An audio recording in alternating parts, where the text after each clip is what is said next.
Good morning. আজকের ভিডিওটা ছাদ থেকে শুরু করলাম। আসলে এখানে থাকলে আমার দিনটাও শুরু হয় এই ছাদ থেকেই। প্রথমে একটু গাছপালাগুলোকে দেখে নিই, তারপরে দিনটা শুরু করি। আর্যও আজকে বেশ সকাল সকাল ঘুম থেকে উঠে গেছে। এখন ওর ব্রেকফাস্ট হয়ে গেল, আর ওকে খাইয়ে দিয়ে আমিও খেয়ে নিই। আপনাদের তো আগের ব্লগেই বলেছি এবার কলকাতায় আমি আর আর্যবাবু এসেছি। তবে কালকে আমরা ব্যারাকপুর এসেছি, আর শাশ্বতও কালকে এসেছে।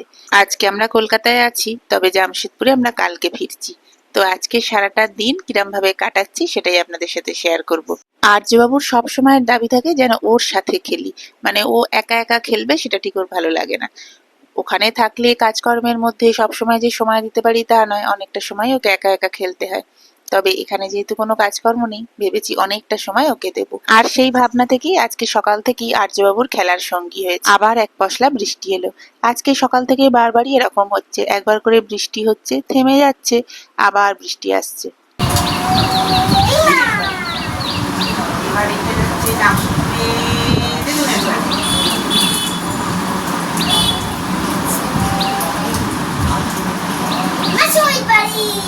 এবার মাসুল রেখে চলে গেল দিনের বাড়ি।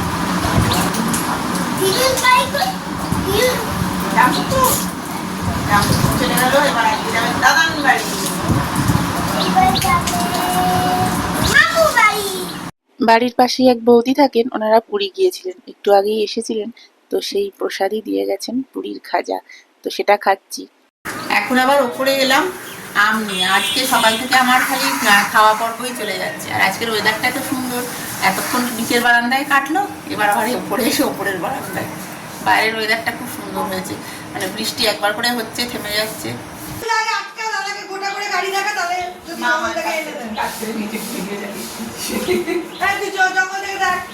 এখন দিদি আর টিটো এসেছে। আসলে আসার একটু আগেই কথা ছিল, তবে ওই যে বারবার বৃষ্টি হচ্ছিল।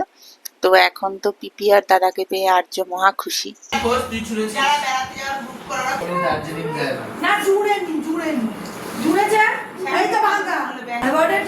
সকালে টিফিন দিয়েছে বেলা 2:30। খাবার কোটায় আছে, ওরা কি বাড়ি নিয়ে যাবে? আমি সেই বুঝে চাইবো তাহলে 12 টাইমস। কেমন কঙ্কানে কেমন ডান্স করে দেখি একটু। কঙ্কান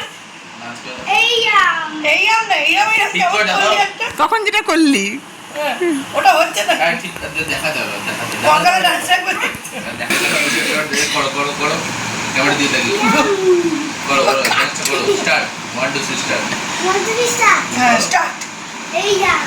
হলো না আগেরটা বেশ অজান্তেই স্পন্টেনিয়াস দারুণ হয়েছিল ওটা। বেশি বেশি কেয়ারফুল দুষ্টুমি করা। তাহলে দুষ্টু করবো না। হ্যাঁ, ও কম দুষ্টু বারণ করেনি, কম করতে বলেছে। না, আমি কম করতে বলেছি যাতে স্কুলে কমপ্লেন না হয়, মা বাবা বিরক্ত না হয়। অল্প অল্প টিচারকে আপ বলতে হবে। অনেকটাই বেলা হয়ে গেছে, ওরা বেরিয়ে পড়লো। আসলে আমরা তো আগামীকাল চলে যাচ্ছি, ওদের সাথে আজকে বিকেলে আর দেখা হবে না। আর এখন আর্যকে খাইয়ে ও একটু খেলছে, আমি খেতে বসে পড়ছি। খাওয়া দাওয়ার পরে শুয়ে পড়েছিলাম, বিকেলবেলায় উঠে আবার রেডি হয়েছি একটু বেরোবো বলে। ওয়েদার আজকে খুবই বাজে, তবুও এখন একটু বৃষ্টিটা ধরেছে, তো সেই জন্য ভাবছি একটুখানি আর্যকে নিয়ে বেরোই। কতটুকু যাবো জানি না, শাশ্বত ফিরবে, একসাথে ফিরে আসবো। তো এখন আপাতত বৃষ্টি হচ্ছে না, 5:30 বাজে। এখন একটু টুকটুক করে যাই, মেন রোডের দিকে যাব, তারপরে দেখছি কোথায় যাওয়া যায়। বলো কোথায় যাবে? আজকে আমরা কোথায় যাব? ওই ওখানে মেন রোডের কাছে যাব। মেলা? হ্যাঁ, ওই মেন রোডের কাছে একটা মেলা আছে। ও, মেন রোডের মেলায় যাচ্ছে। ওই একটা সেখানে যাব, তারপর দেখছি কোথায় যাওয়া যায়। ওরে সাবাস।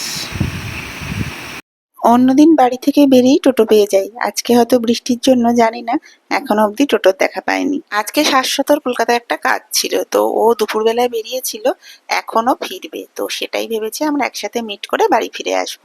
অবশেষে আমরা টোটো পেয়েছি, আর এই যে মেন রোডে চলে এসেছি। মেন রোডে এসে প্রথমেই একটা ফলের দোকানে চলে এসেছি। আসলে এখন তো আমের সিজন, আর কলকাতা থেকে একটু আম না নিয়ে গেলে হয় না। জামশেদপুরে সবই পাওয়া যায়, তবু যেন মনে হয় কলকাতার হিমসাগরের টেস্টটা একটু বেশি। আর এখানে দেখছি বেশ এবছর আর্যবাবু জামটা বেশ ভালোবাসছে, তাই বেশ খানিকটা জাম নিয়ে চলে এলাম। পাশেই দেখলাম একজন বয়স্ক ভদ্রলোক এই ভুট্টাগুলো পোড়াচ্ছে। আমার আবার ভীষণ ভালো লাগে, এগুলো একটু শক্ত হয় তবে খেতে বেশ ভালো লাগে, ছোটবেলার কথা বেশ মনে পড়ে।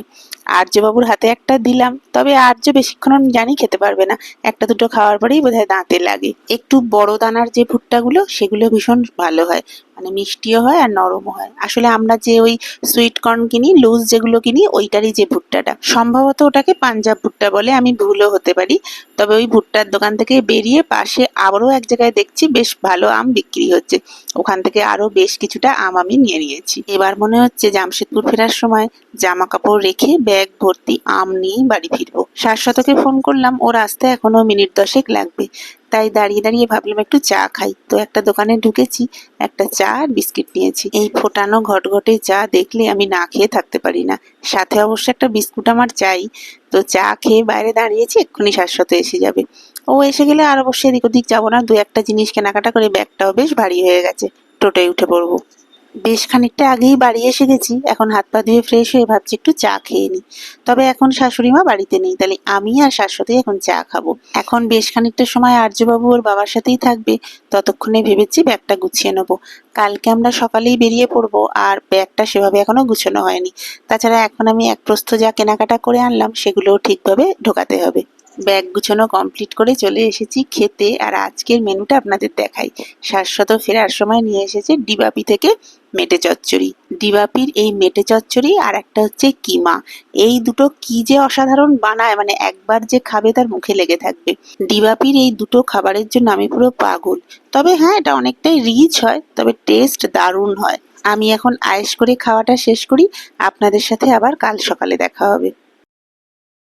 গতকাল ভিডিওটা শেষ করিনি, আজকে তবে সকাল সকাল একেবারে আমরা তৈরি হয়ে গেছি বেরোবার জন্য। তবে আজকের ভিডিওটা এখানেই শেষ করব, আবার নিজের সংসারে ফিরে গিয়ে নতুন একটা গল্প নিয়ে আপনাদের সাথে দেখা হবে। ততক্ষণ সবাই ভালো থাকবেন।